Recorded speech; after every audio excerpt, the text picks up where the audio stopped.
And all that I am, I place into to your loving hands, for I am yours.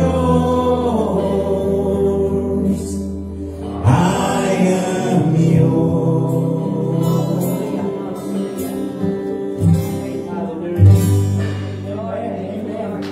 Thank you, Lord. Yes. We bless you, God. We praise you, God. And we're going to proclaim how good you are to us. The things you have done, the things that you are doing, and the things that you will do, God, in our behalf. We honor you. We bless you and we exalt you. In Jesus' name. You can say amen. And amen. We may all be seated. So, good afternoon.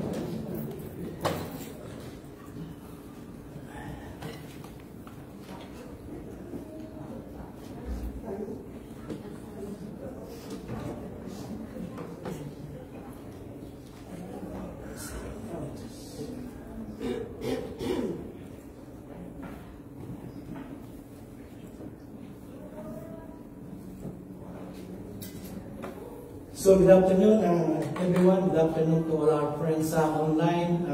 God bless you, and we thank you for subscribing to us here in Jacksonville in our weekly Sunday service. God bless you, and thank everyone who's in the auditorium. Thank you so much for coming out.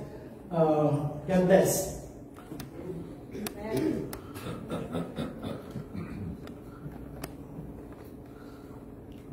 I want some agua. He wants some water. There we go. Thank you so much, Pat. Appreciate it. Whoever's done this to the least of my brethren, you have done it unto me. Thank you, Mr. Kenneth.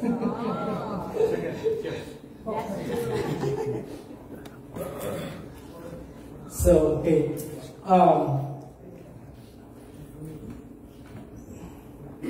Reality or fiction. So, those are two different things. But again, both can be relative depending on who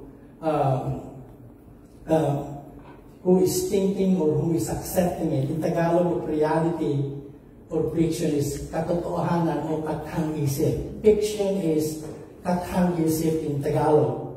And reality means katotohanan. If you're here last Sunday, do you remember this slide?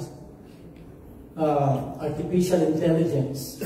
It's a wonderful technology. It's been around since the 50s, and it's only now that it's being more upgraded and advanced and being used in almost every aspect of our society, in school, in the government, in banking, in industrial fields, and everything. So this is I want to show it again because it's the wonder of the human brain. And yet the Bible tells us He created our brain. Okay? So none of this will even exist, will even come into being without human beings who are endowed by God with skills and talents that they came up with this. Okay? And this is just one of the headlines I cut, and it says, why it's getting harder to tell AI. AI means artificial intelligence generated from the real deal online. So we are living now in a time with top technology so advanced that sometimes we cannot differentiate, we cannot distinguish what is real and what is not. What is imitation and what is real, what is true and what is false. Because most of the time we base reality on what we see, the images that we see. Okay? And then they have this labeling artificial intelligence generated images in Facebook, Instagram, and Threads. Now, I will show you this picture, AI or real. AI is artificial intelligence, okay? I will not repeat that again, I'll just say it AI. Okay? So, 3 pictures. Okay, if you're going to tell me which of the 3 is real picture and which of them are just made up. Okay, they are modified by artificial intelligence. So by just looking at the picture, it's so hard. Okay, but I'll give you the answer. The first one on the left is real. So that's a real picture. That's a real person. But the second one, it's artificial intelligence. That's not the real, the real image or appearance of that person. And the third one is also the same. It's artificial intelligence. Okay, so like I said, it's very confusing and it's very deceiving sometimes. Okay, like this lovely girl. Okay, so AI can either make an ugly person beautiful or a beautiful person an ugly person. Because they have that capability to change. And some of you have friends on Facebook that their profile is not the real them. Okay, you know that they are 85 years old, but their picture is showing that they are 60 or even younger. Okay, look at that. See how she can generate also her image. You can see the hair. So it's the same person. But because of this technology, she can make an ugly person. So we're living in that time. So in the Christian life, the Bible tells us that one of the signs of the end times, and it's been in Jesus Christ and the apostles have been saying that, do not be deceived. Huwag kayo magpapalinlang. How will you know what is true or what is false if you know what is true? How will you know what is fake? You should know what is genuine and what is real. Okay? And like I said, we want to talk about truth. And these are the two things about truth. Truth can be relative. Okay? And also truth is absolute. In the Tagalog of relative is kaugnay or depende. And I will explain that some more. Because in so many Christians, they pick up the truth is relative. Okay? But then, truth, as the Bible tells us, and as Jesus says it, and teaches it, it is absolute. Absolute in Tagalog means, hindi mapag-aalinlangan. This is tiyak. No shadow of a doubt. You don't doubt it. It's absolute. And there are a lot of things in life, there are realities that are, it can be relative. It is true, but it can be relative depending on the person you are talking to or the person that is taking the truth for him or for him or for her for herself. Like rice. Does anybody here knows about rice? Yes. Half the population of the world, the staple food is rice. Okay. Like Asians and a lot of people in Africa, okay? And some of you are looking at me, what is rice? Jerry rice or whoever rice that you have? No, that's rice. So relative. If you're gonna ask Asians, what is your opinion about rice? Rice is the greatest, the most magnificent among God's creation because we live on rice. We're Asian.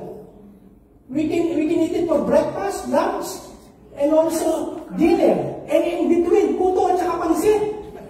You know that puto and pansit, they are also made of rice.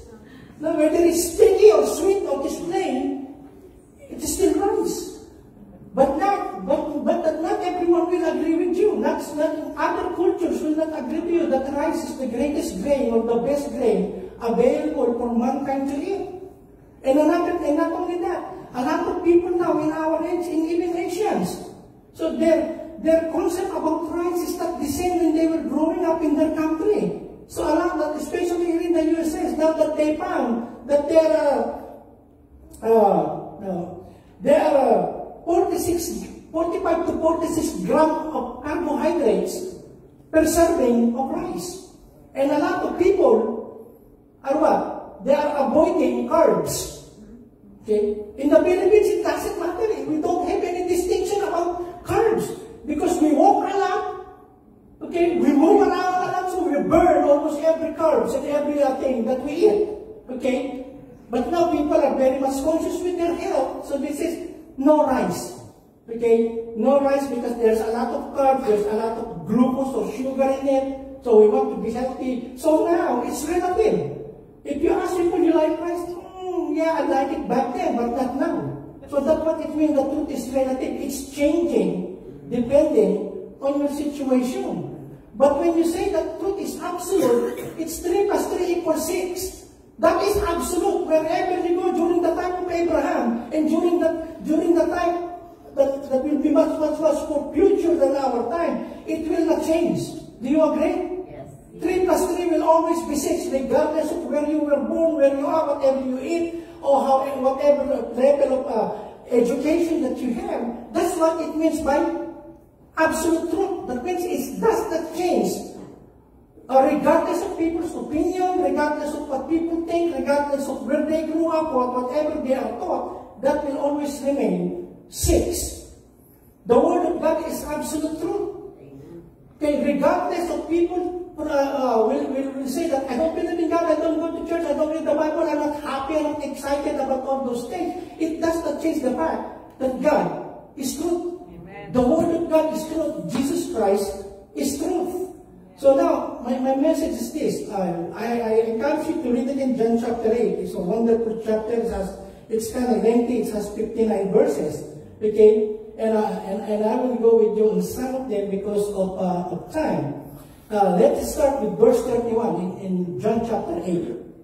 And Jesus Christ is talking to the religious people in the temple. Okay? And the chapter started when they brought to her a woman caught in adultery because they're testing her. And then after that incident, Jesus Christ proclaimed that I am the light of the world. Whoever follows me will never walk in darkness. And then there's some more conversations with the Jews, the Pharisees and the scribes in the first early verses of the chapter. So let's begin in verse 31. And from time to time, I will go to some other Bible, some verses, some chapter and verses, just to amplify what I want to say about the truth. So Jesus said to the Jews, now remember, if you are reading the New Testament, especially the Gospel, if you see the Jews, it does not always pertain to the nation. Okay? Like, if I say Filipinos, it means all Filipinos. Okay, Filipinos. Okay, that includes Filipinas. Americans, it also Americans, naturalized or born American, American. But then, if we see that the Jews, it pertains to the religious group, to the scribes and the Pharisees. That's how they are identified in most of Jesus' encounter with them. So Jesus said to the Jews, look at this, who had believed Him. So these are believers. This is says there, God believed Him because of some of the teachings that He was proclaiming to them. So it says, the Jews, the religious people, the scribes and the Pharisees, they believe in Him. And then he went on, if you abide in my word, you are truly my disciples. So why He saying that if you abide in my word? Now, let me just go to that meaning of the word abide. In Tagalog, manatili, manahan, mamalagi. Yun ang ibig sabihin ng abide. But in English, it means to live in, to dwell, or to make your home in. You read and you obey. That's what Jesus Christ is saying. You don't just take it, let's say for a week, or a month, or for a year. No. He said, but you remain in it. You be consistent in it. Okay? You stay in it 24/7 as long as you live and make it something that inspires you, motivates you, and that changes you. So it says, if you abide in my word, you are truly my disciples. You see? That's where you will know who are the saints and who are the ain'ts. Okay? You have to abide, you have to remain, you have to be consistent in connecting, in having fellowship and connection with Jesus Christ Himself, who is the personification of truth. And then in verse 32 it says, and you will know the truth, and the truth will set you free. Now going back to verse 30 of the chapter, look at this again. I just want to make an emphasis. As He was saying these things, Jesus, as He was saying that He is the light of the world, okay, and many other things. As He was saying these things, many believed in Him. Many believe in Him. But if you read the whole chapter, these same people that believe Him are the same people who brought Him to Pilate. These are the very people who wants to stone him to death. Verse 59, the last verse. Okay, you know why? Because it is a shallow belief. It is not deep enough for them to really have their lives impacted or changed or transformed by the Word of God or by the relationship that they have with Jesus Christ. Okay? And that's why there's a lot of misunderstanding during the course of their conversation, because when Jesus Christ says, going back, you shall know the truth and the truth will set you free, they were arguing. We are not in bondage to anyone. See? And that's not a true statement when they said we are not in bondage. Hindi kami alipin ng ninuman. So that's not a very factual statement, because back then, during their time, they were under the Roman rule. Okay? They are under the government of the Emperor of Rome and all those governors of Rome. As it says, and you will know the truth, and the truth will set you free. So these are people who believe, because Jesus Christ, then you believe. But like I said, their belief is not deep enough, not personal enough, to the point that they ended up disobeying the Lord. They ended up even murdering the Lord. They are the one who murdered the Lord. It's not the Roman government who murdered the Lord. It was the Jewish people, the religious people. And then as we go, we will see again, oh, why is that? Why set us free? And they are doing, now our father is Abraham. We are the descendants of Abraham, and we are not in bondage with anyone. And Jesus Christ answered back and said, if your father is Abraham, you will not be doing what you are doing. You should believe in me, because I came to the God of Abraham. Okay? And also in this chapter where he said, before Abraham was, I am. Bago pa lang si Abraham, ako na. And then again, they don't understand what he's saying. You are not even 60 years old, and you said you have seen Abraham. See, Jesus Christ is telling him, you are just looking at the shell. I am the God who created the heavens and the earth. It just so happened that you are now seeing God in the form of human. So you will know the truth, and the truth shall set you free. Okay? And then jumping to verse 14-21, look at this. And this is the test. Because it's so easy to just say that I know God, I believe in God, I go to church. But you know, those things are good, but those are not a guarantee that a person is really a believer in God. Like I go to church, I assume that I'm a Christian. Have you heard that? Nagsisimba naman ako eh. And so, coming to church does not make you a Christian. Okay? It's like going to McDonald's. You don't go inside McDonald's and then you come out like a Big Mac. No. It's the same thing in church. You become a Christian. If you are born again, putting your faith in the Lord Jesus Christ and His words, that's what makes you a Christian. Okay? And then look at what He said here. Again, in chapter 14 of the same book. Those who really love me. See, there's no really. Totoo. Wala si Alan eh. Those who really love me are the ones who not only know my commands, okay, but also obey them. And then it says, my Father will love such people, and I will love them, and I will make myself known to them. You see, the more you know the truth, the more you obey the truth, the more you know more about God. And then now continuing on the discourse in John chapter 8, let's now go to 33, and this is the answer, because when Jesus Christ said in verse 32, you shall know the truth, and the truth shall set you free. So they're taking it literally. Okay? They think Jesus Christ is talking about political bondage or physical bondage, but He's talking about spiritual freedom or spiritual bondage. So they answered Him, the Jews, the religious people, we are offspring of Abraham and have never been enslaved to anyone. How is it that you say you will become free? Okay? And then you just go back there. In James 2:19, before I go into that discourse, that verse that we read, the word believe, I believe. Look at this. Look at this verse. Are you seeing it? Amen. Look at what James said. He said, you believe that God is one? Good for you. A+. You answered correctly. You believe that God is one? Good for you. Even what?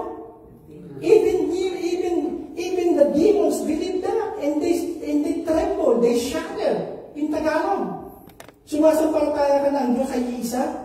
Mabuti ang iyong ginagawa. So, just like we Filipinos, like I said, we mix truth with fiction, and then we call it the truth.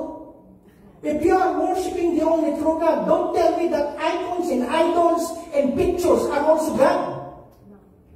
Stay away with it. They are not God. They are pictures. They are images.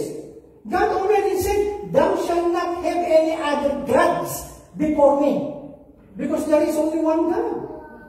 And then people, like I said, people say, "I believe in the Bible."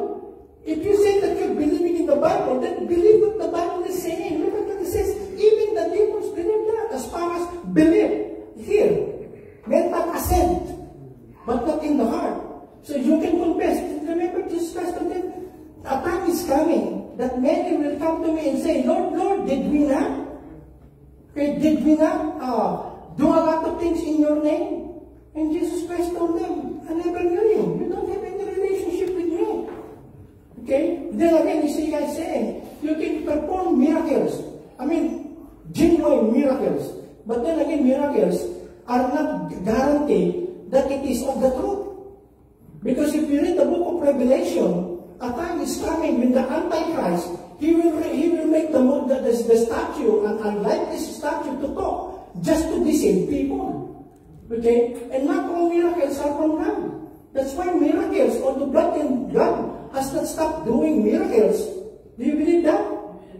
Okay? Because we are still miracles. A changed person is a miracle in itself. And that's the greatest miracle. Sabi ko nun, sumasampalataya ka ng Diyos ay isa, mabuti ang iyong ginagawa. Ang mga demonyo man ay sumasampalataya at nanginginig pa. See? They tremble, not because they respect Him, but they tremble because they know what will happen to them at the end of the age. So God will throw them in the lake of fire. Now let us continue on. 34. Jesus answered them, again the Jewish group that were there in the temple court. "Truly, truly, I say to you," look at this, "everyone who practices sin is a slave to sin." So he's not talking about political bondage or physical bondage. Now he's talking about sin. Okay? Kasalanan. And the word the sin that is used there, it means habitual, continual sinning. It's not something that you do once every blue moon and then you stop doing it. No. The sin that is habitual sinning. And sin, as you can see in the Bible, is not the actual doing of a bad thing in the eyes of God. If you are always thinking wrong, you are sinning God in your thoughts. If you cannot control your mouth and you use your mouth to say bad things, to gossip, to spread around the things that are not true, then you are sinning with your mouth. Okay? I was talking with somebody the other day. You know, in the Philippines, we were under the Spaniards from Spain. That's why Philippines, because we were conquered and we were under Spain, under King Philip of Spain. So that's why they named the Philippines under King Philip of Spain. So it's Philippines. Okay? And we Filipinos, we have a lot of other cultures that's mixed into our culture. Even before the Spaniards came into the Philippines, the Chinese were there already. And some of you will notice that most of the convenience stores in the Philippines were not owned by Filipinos. They are owned by Chinese. Okay? Pansit is Chinese. Lumpia is Chinese. Chop suey is Chinese. And now we call it a Philippine dish because we were under them. And then when the Japanese came, we were under the Japanese again, and then American. So we have a lot of mixture in our culture and in our traditions.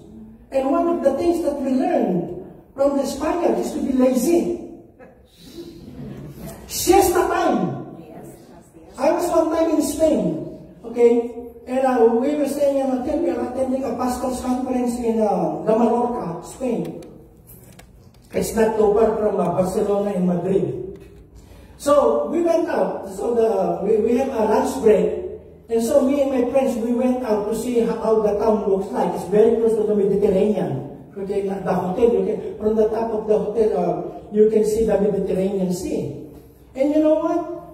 No restaurants are open, no store, no gift stores are open, they're all closed. And even the clinics, because they take siesta time.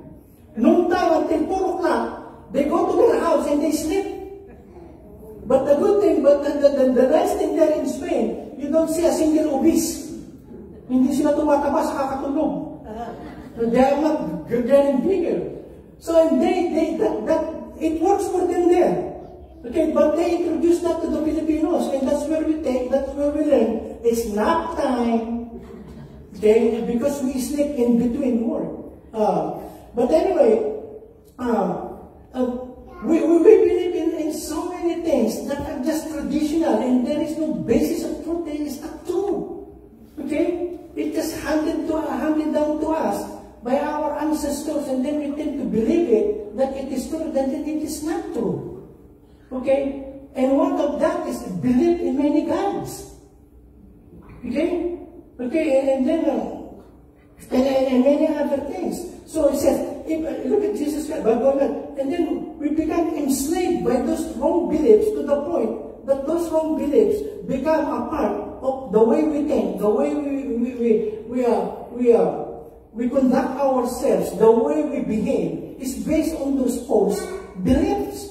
So belief is very important because it determines how people behave, react, respond, and also it will determine where he or she will spend her eternity, or he or his her or his eternity. And it says, everyone who practices sin is a slave to sin. The slave does not remain in the house forever. The son remains forever. That means if you are a slave back during their time, your owner or your master can just get rid of you, just like that. They can send you to another master and you're gone. You don't stay there in that house where you are a slave. But if you are a son, a legitimate son, then you are an heir. You stay in that house. So that's what verse 35 means. And then he repeats it again. So look at this.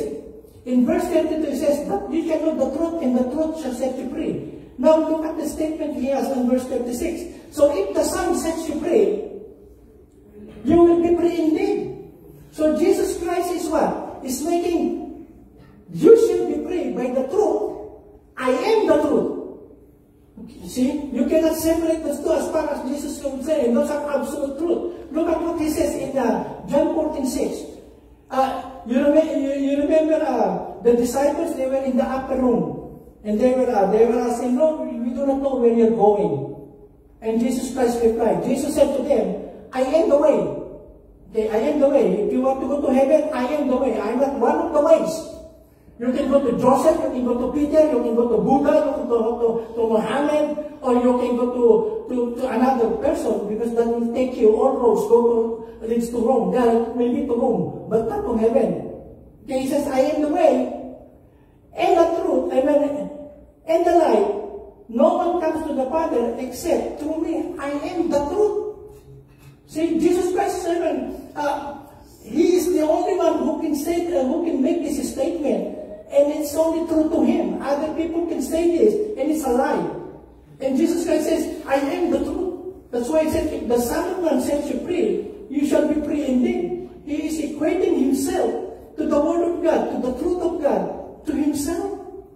Isn't that? And that's to Jesus Christ. And that's himself talking, and that whatever he's saying is absolute truth. Like I said, they can twist it, they can make it adapt to their other religious belief, but the truth of the word that he said, you cannot change that. That is true when he said it, and it will be true for all eternity. Let's go on, continue on. I know that you are offspring of, I'm just including all of this conversation.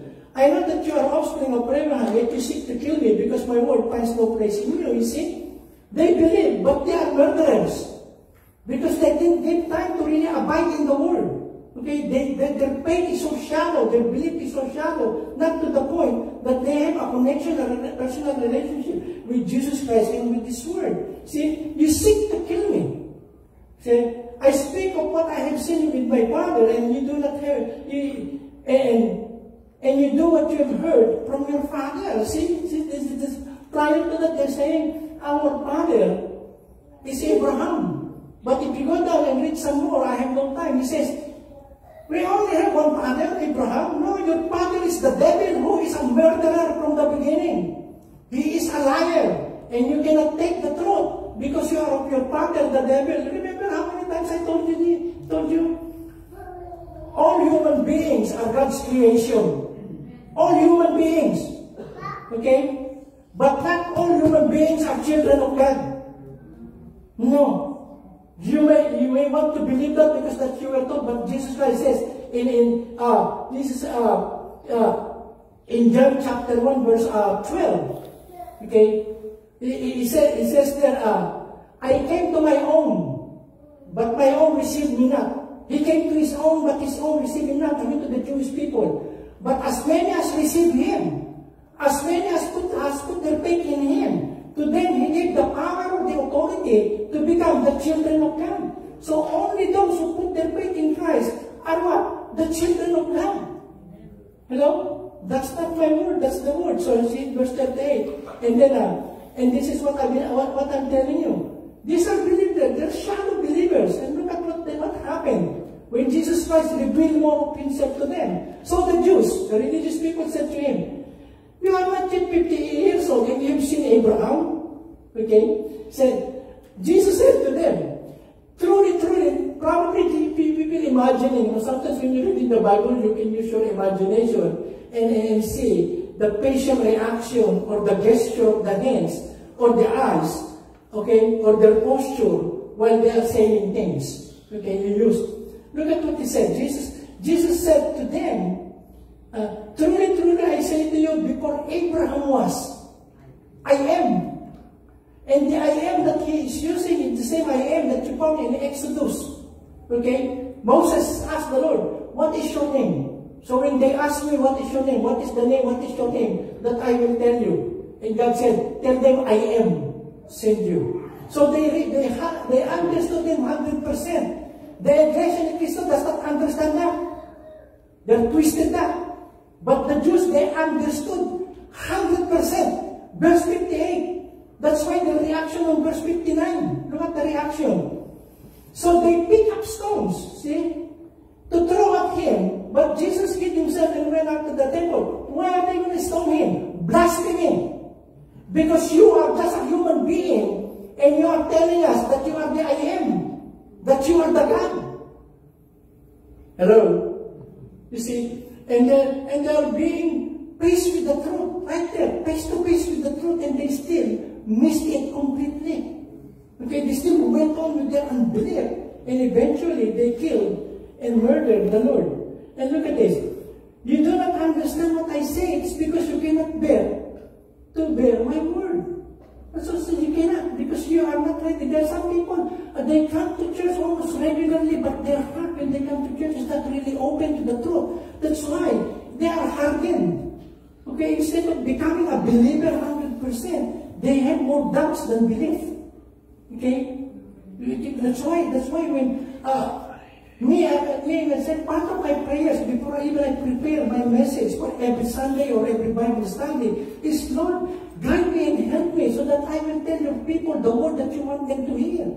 And also my other prayer for you guys and for those watching me is God open their hearts. Because it is not me shouting, it is not me saying a lot of words that will make them believe. It is you who will make them believe. Touch their heart like you did to Lydia in Acts chapter 17. And God opened the heart of Lydia so she was able to understand what St. Paul was telling them. Are you still there? So even while you are looking at me, you can pray for me. Let him preach your word, God, and let me get what you want me to get. It's not the same. Okay? Maybe what God is telling Lorna may not be the same God is telling Jinky. It may be from the same passage. But then you're receiving a very personal message. And that is how God works. That's how God talks to us. It's a different message. But then just open your heart. Don't see, oh no, don't harden your heart. Look at, going back, he was talking about sin that enslaves. Okay, whoever sin is a slave of sin. Look at what it says in Romans 8. There is therefore now no condemnation for those who are in Christ Jesus. Wala nang kahatulan. Okay? We are no longer judged by God to go to hell if we are in Christ. If we are in Christ, that's what it says. No condemnation. Look at verse 2. For the law of the Spirit of life has set you free in Christ Jesus. The law, it says, okay? From the law of sin and from the law of sin and death. So sin is not something that we just do because well, no, we are wild people, or we are undisciplined people, or or we don't know better. Sin is a law. Yung kung kasalanan ay batas. Okay? That's why gave us the Ten Commandments, which is the law, but then the law just amplified the sinfulness of man. Okay? So nobody can really fulfill the Ten Commandments. Okay? Nobody can fulfill that, the 10. Okay? And the Bible tells us, if you can obey 9 of the 10, and you are guilty of 1, then you are guilty of all. That's why we need God's help, God's grace, God's Holy Spirit, the Spirit of truth, to set us free from habitually sinning against God. I will talk more about that, but let me just go. The truth is found in Christ. I am the way, I am the truth, and the life. Okay, the Son set you free, you should be free indeed. So truth is a person. It is not just a concept. It is not just a doctrine. It is not just a statement. Truth is a person. Amen? See, I am the way. He said, I am. That's a person. I'm not going to repeat this 14:6, but I will show you. Truth is not just a concept, doctrine, or belief. It is a person. It is Jesus Christ. See, so the more you know about the Word of God, the more you are knowing about Jesus, the more you know about Jesus Christ, He will refer you back to His Word, because He will not contradict what is written in the Word. Okay? And then second, the truth sets us free from sin. I already mentioned that. And look at this. Jesus answered them, again, truly, truly, I say to you, everyone who practices sin is a slave to sin. And then in Romans, but now you are free from sin. See, you are not free from sin. Because of your faith in Jesus Christ, you are not habitually sinning. You still sin. We all sin. Okay, but not intentionally, purposely, and habitually. And if we sin, even in the thoughts, right away, there is the conviction, and we ask, sorry Lord, forgive me. Have you experienced that?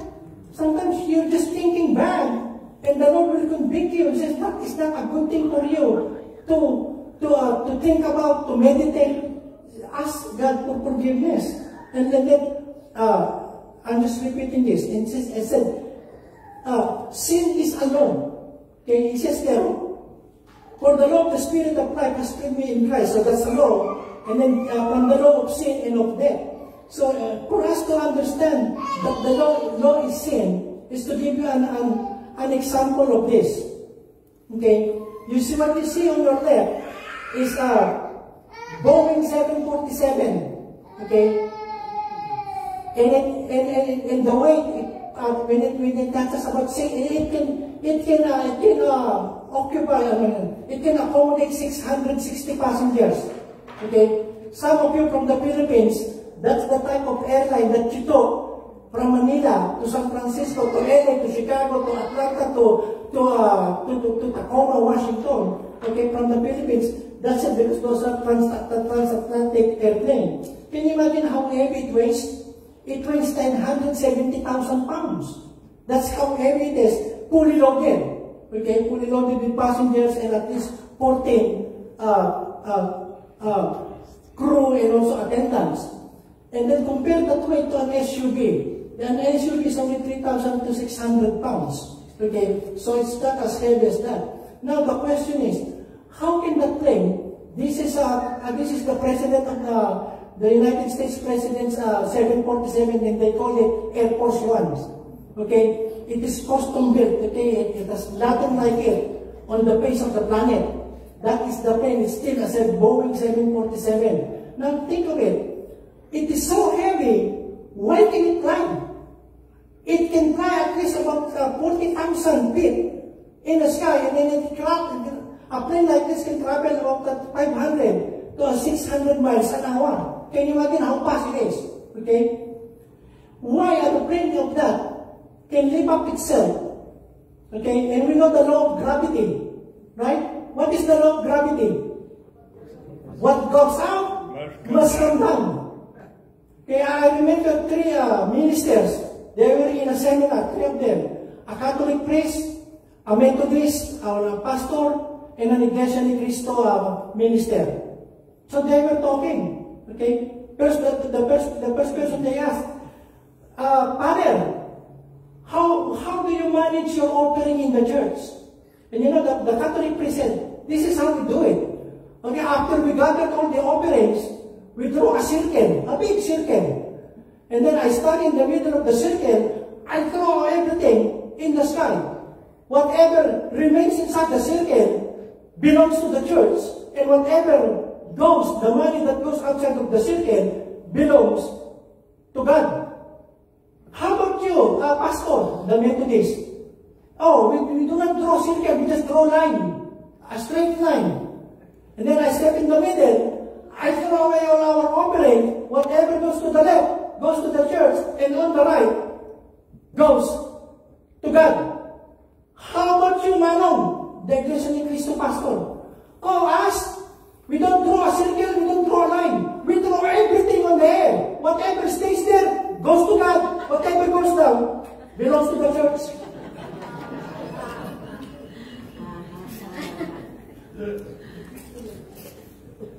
See, how does this thing so big? Have you ever wondered sometimes? Most of you have been on an airplane, at least a domestic and the smaller ones. But can you think? That's so big.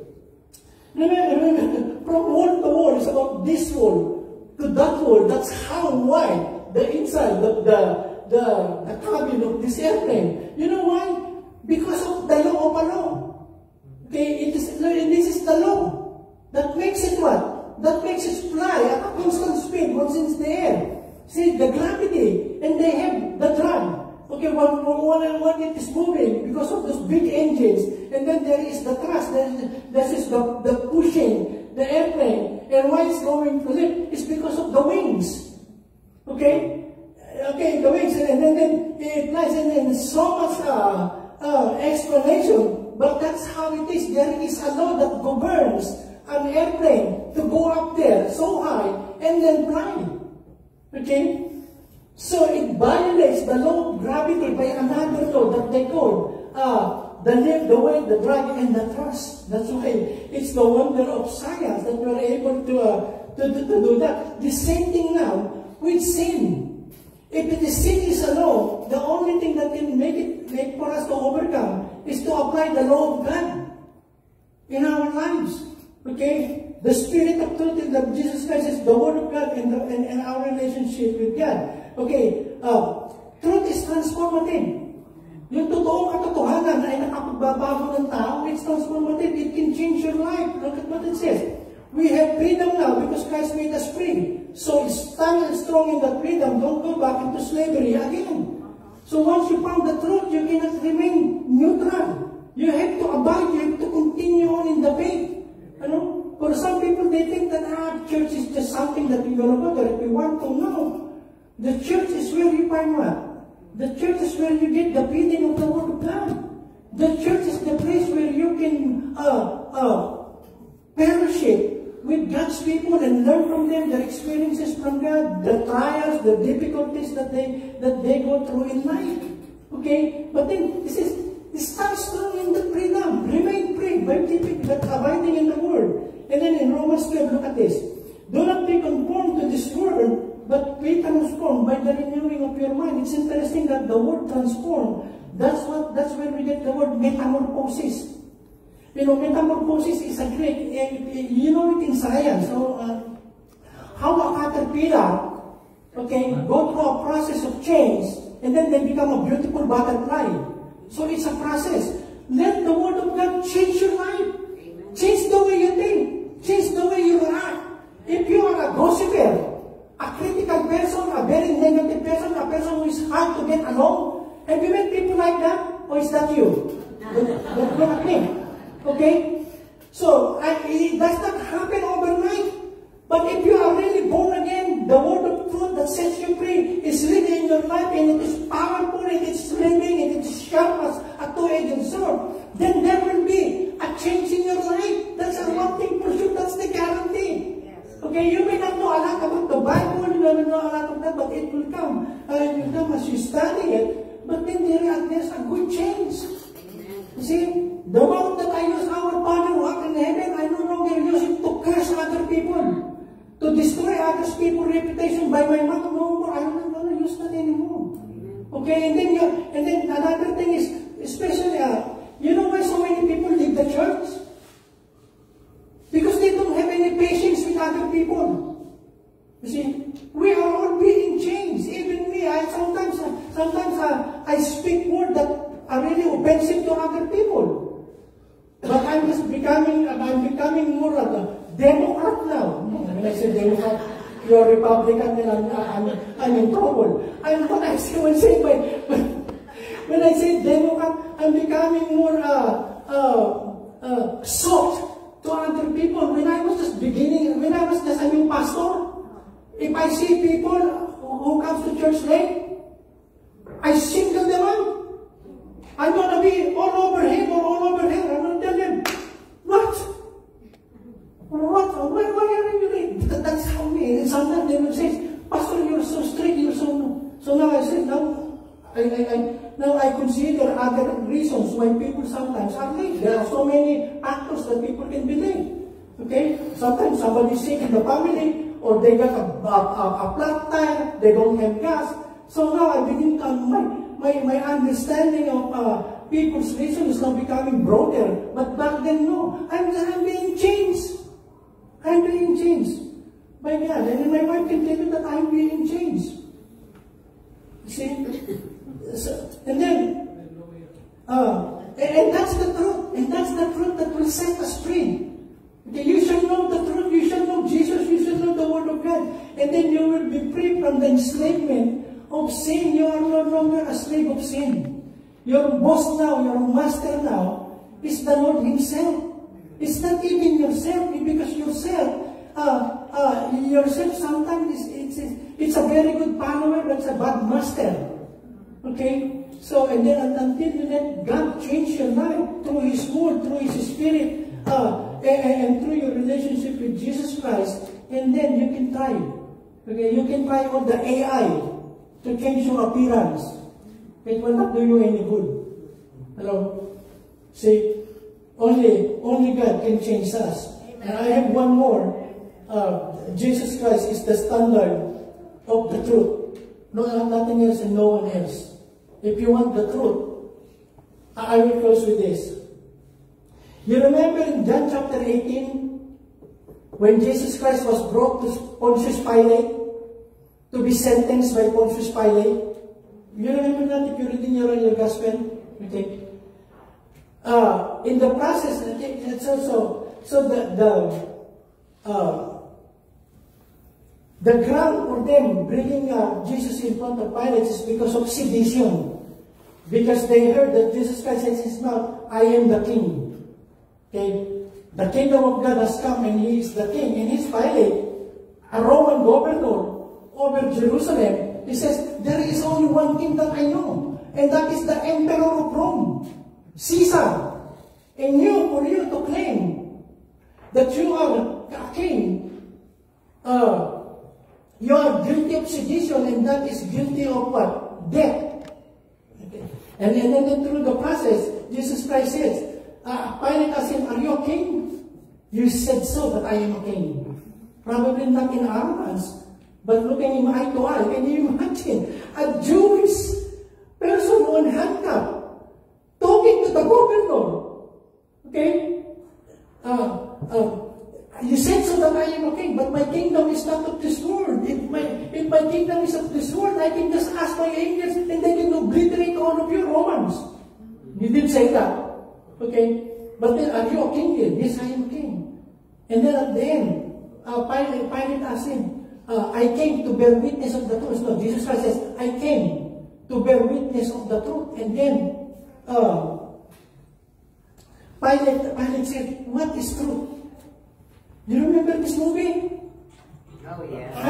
1992. The famous line. Jack Nicholson.